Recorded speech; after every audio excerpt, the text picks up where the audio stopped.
नमस्कार दोस्तों, आज फिर आपका स्वागत है क्राउन इमिग्रेशन के यूट्यूब चैनल पर। तो ये बहुत ही लुक्रेटिव वीडियो है उन बच्चों के लिए जो फिनलैंड की पीआर और सिटीजनशिप चाहते हैं।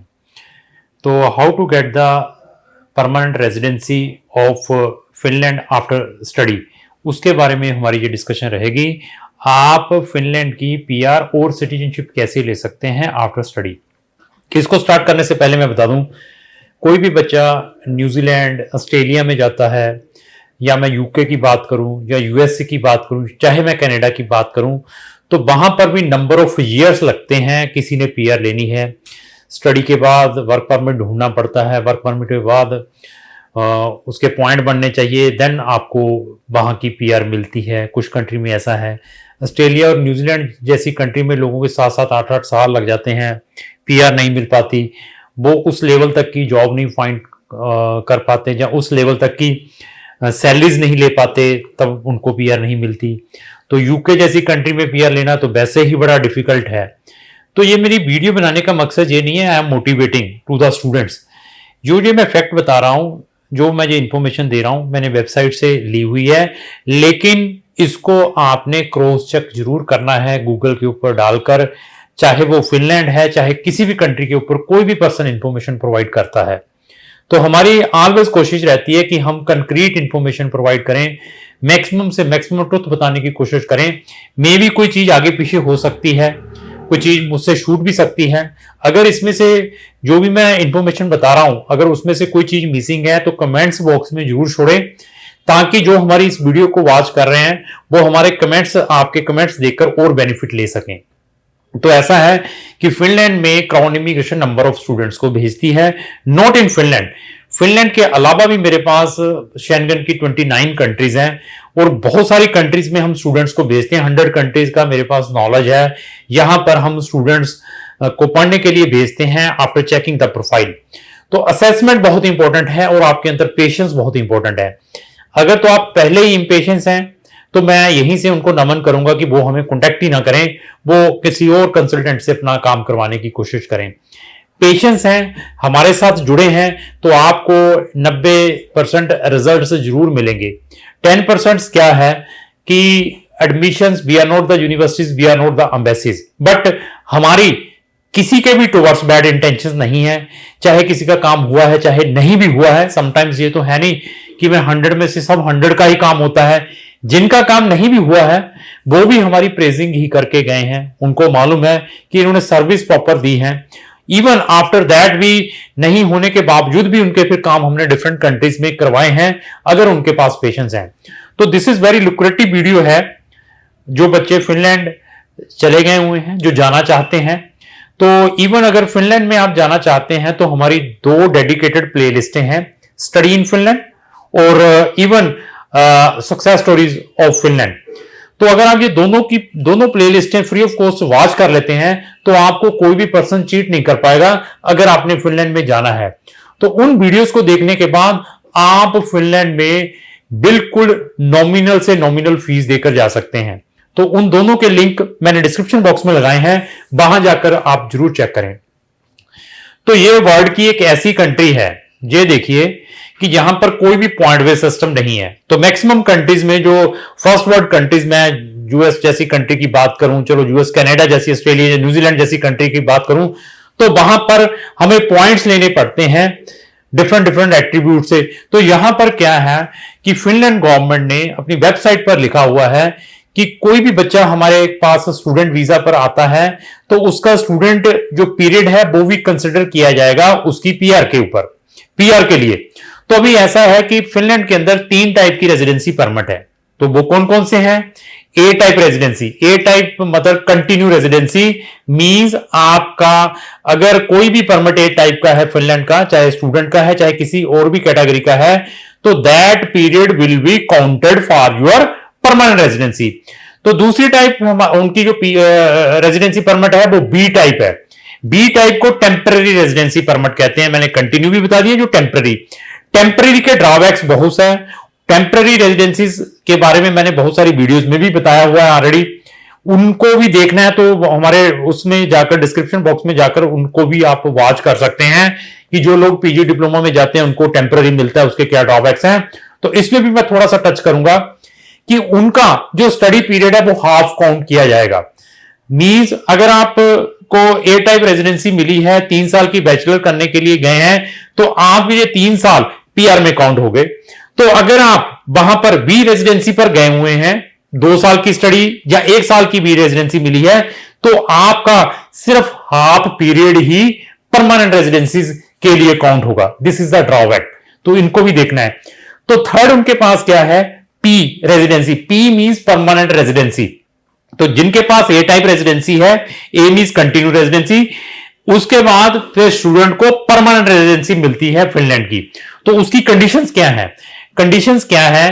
कोई भी पर्सन वहां पर ए रेजिडेंसी के ऊपर है continue 4 year, uninterrupted stay 4 years, तो यू आर एलिजिबल। इवन आप स्टूडेंट हैं, आपकी स्टडी 4 साल की है, मींस आपने अपनी बैचलर 4 साल की है। मैं एक एग्जांपल दे रहा हूं, बैचलर कुछ 4 साल की, 3.5 साल की है। जहां आपने अपनी बैचलर और मास्टर कर ली है, समझो 5 साल लग गए, जब बैचलर और मास्टर कर ली जो 4 साल की मतलब इंटीग्रेटेड है, तो अगर आप 5 साल वहां पर स्टडी की हुई है, मतलब कर रहे हैं, तो आप 4 साल से ज्यादा हो जाता है आपको स्टडी को, you are eligible, you can apply your permanent residency of Finland. तो आप बताइए वर्ल्ड में कौन सी ऐसी कंट्री है जो इस टाइप का प्रिविलेज देती है? तो ऐसा है कि इसका पासपोर्ट की रैंकिंग भी चेक करें फिनलैंड की कैसी है। पीआर और सिटीजन में बहुत सारा फर्क है। टेम्पररी रेजिडेंसी में, ए टाइप रेजिडेंसी में, परमानेंट रेजिडेंसी में और सिटीजनशिप में, सब में डिफरेंट टाइप है। वो क्राउन इमिग्रेशन आपको बता सकता है कि आप उसको कैसे इनकैश करें।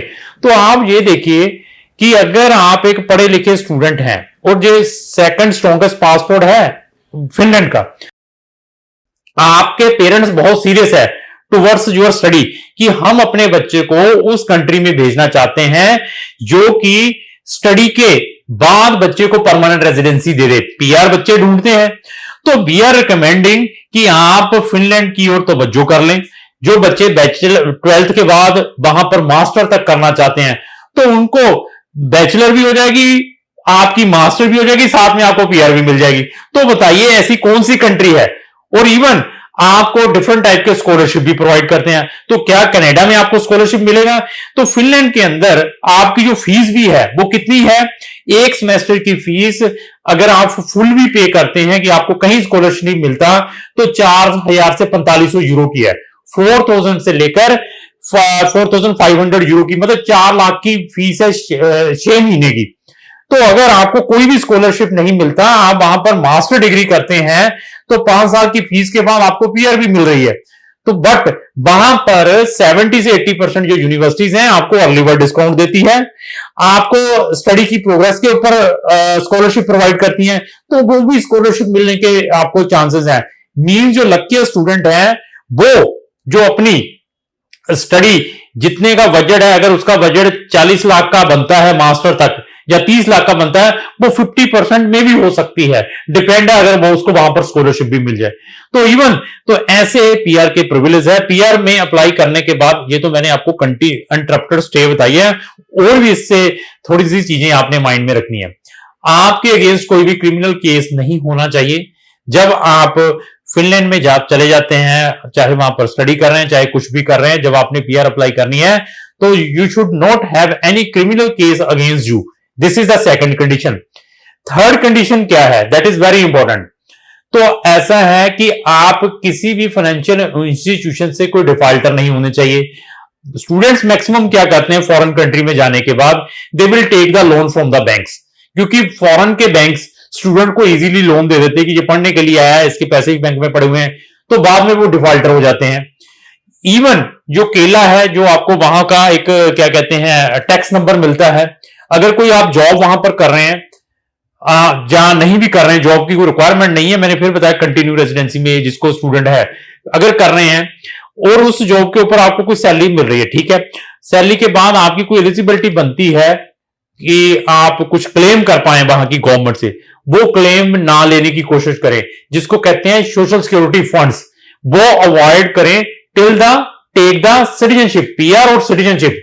कुछ लोगों को अवेयरनेस नहीं होती, वो क्या करते हैं स्टूडेंट जाकर कि सर हमारे पास पैसा नहीं है, हम इंडिया से पैसा नहीं मंगवा पा रहे हैं, हमने अपनी स्टडी को कंटिन्यू रखना है, तो वहां की गवर्नमेंट कुछ ग्रांट्स भी प्रोवाइड करनी स्टूडेंट को कुछ स्टार्ट कर देती है।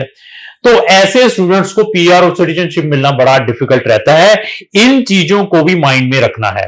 तो आप पीआर के बाद, अभी पीआर मिल गई, पीआर के बाद जब आपके 5 इयर्स प्लस हो जाते हैं तो you can apply the citizenship, means वहां का पासपोर्ट अप्लाई कर सकते हैं। तो पासपोर्ट के लिए जो रिक्वायरमेंट है, पासपोर्ट के लिए मैं फिर रिक्वायरमेंट बता दूं, लैंग्वेज प्रोफिशिएंसी, उनका एक नेशनल लैंग्वेज सर्टिफिकेट है, उनकी एक ऑर्गेनाइजेशन है जिसको YKI कहते हैं, तो वो एक सर्टिफिकेट लेना पड़ता है ग्रेड 3 तक, जिसको हम V1 लेवल, V1 मैंडेटरी है। कुछ केसेस में ये एग्जम्प्टेड भी है, बट वो कौन से केसेस हैं, कोई मेडिकल अनफिट कुछ प्रॉब्लम हो सकती है, वो जहां जो इलिटरेट है, एजुकेटेड नहीं है, उनको एग्जम्पशन मिल सकती है। जहां कुछ ऐसे एम्प्लॉयर जहां पर आप जॉब कर रहे हैं, अभी सिटीजनशिप अप्लाई करने के लिए जा रहे हैं, कि अगर आपका एम्प्लॉयर कहता है कि इसको इतनी इस जॉब के ऊपर इंग्लिश फिनिश लैंग्वेज की रिक्वायरमेंट नहीं है, वहां पर एग्जम्प्ट हो सकता है। लेकिन मैक्सिमम केसेस के ऊपर आपको V1 लेवल फिनिश लैंग्वेज करनी पड़ेगी at the time of citizenship. और सिटीजनशिप में क्या देखते हैं जब उन्होंने सिटीजनशिप प्रोवाइड करनी है, आपके tax, how much tax you are paying, आप कोई डिफॉल्टर तो नहीं है, आपके अगेंस्ट कोई क्रिमिनल केसेस तो नहीं है, you are not taking the social security from the government. ऐसी चीजों को चेक करने के बाद वहां की जो गवर्नमेंट है स्टूडेंट्स को या और भी कोई पर्सन है उसको फिर सिटीजनशिप ग्रांट करती है पीआर के बाद। तो बी टाइप वालों के लिए क्या प्रॉब्लम है, बी टाइप वाले को ए टाइप में आना पड़ेगा, फिर पीआर मिलती है, फिर सिटीजनशिप मिलती है। This is a complete process अगर आपने फिनलैंड की पीआर और सिटीजनशिप लेनी है।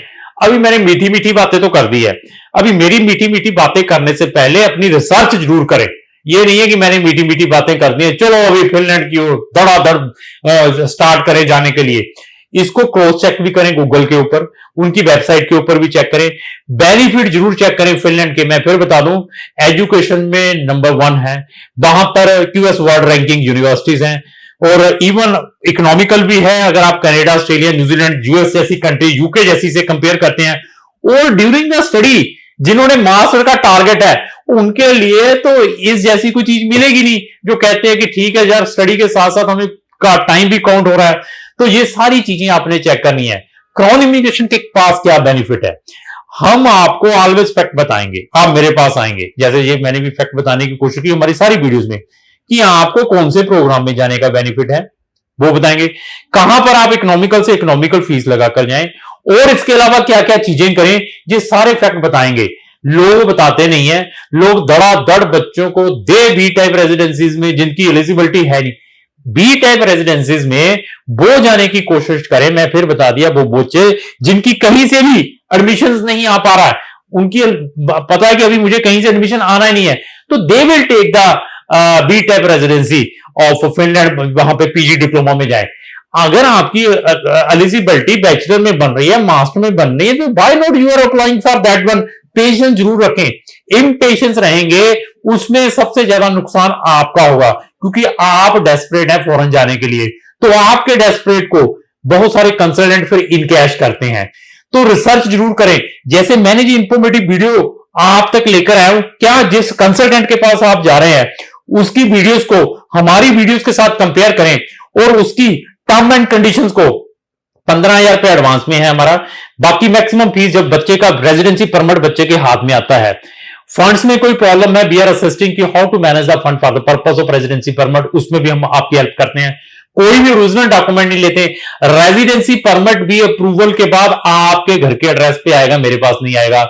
इवन जैसे मुझे फिनलैंड में नॉलेज है, इसी तरीके से मुझे शेंगन की 29 कंट्रीज के बारे में मालूम है कि कौन सी शेंगन की कंट्रीज हैं जहां पर पीआर पॉलिसीज इजी है, जहां पर maximum part time work allow है, maximum post study permit allow है। तो फिनलैंड में और बेनिफिट क्या है, 30 घंटे वर्किंग राइट है, स्पाउस को साथ ले जा सकते हैं, आप अपने बच्चों को साथ में ले जा सकते हैं, बच्चों की एजुकेशन फ्री है, स्पाउस ने पढ़ना तो वो भी फ्री ले सकता है अगर उसके पास भी ए टाइप रेजिडेंसी है।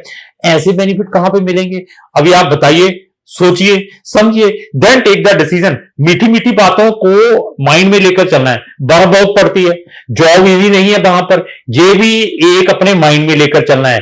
किसी ने भी, चाहे आप मेरे थ्रू जा रहे हैं, चाहे किसी भी कंसल्टेंट के थ्रू जा रहे हैं, उनकी जो रिस्पॉन्सिबिलिटी है आपके वीजा, आपकी एडमिशन और आपको आपके रेजिडेंसी परमिट और वहां तक पहुंचने तक की, उसके बाद सारा का सारा स्ट्रगल स्टूडेंट का खुद का अपना है। अगर आपको कोई फेक कमिटमेंट दे रहा है, कुछ उल्टी सीधी बातें बता रहा है, तो गूगल से जरूर चेक करें। मैंने फिर बता दिया, कंसल्टेंट की क्रेडेंशियल चेक करना बहुत इंपॉर्टेंट है, क्योंकि अगर एक बार रिफ्यूज हो गए तो उसके बाद कोई ऑप्शंस नहीं मिल पाएगा उन जैसे कंसल्टेंटों में। कितनी स्टैंडिंग है, कितने साल से इस इंडस्ट्रीज में है, इन सब फैक्ट को बताना है। तो आने वाले टाइम में मैं आपको ऐसी 4 और कंट्रीज बताऊंगा शेंगेन के अंदर, जो उनकी पीआर फिनलैंड से भी इजी है। तो उनका भी फैक्ट जानना चाहते हैं तो हमारे चैनल के साथ जुड़े रहें। अगर आपके किसी भी फ्रेंड ने फिनलैंड के अलावा भी किसी कंट्री में जाना है, उसको ये वीडियो जरूर शेयर करें। Thank you.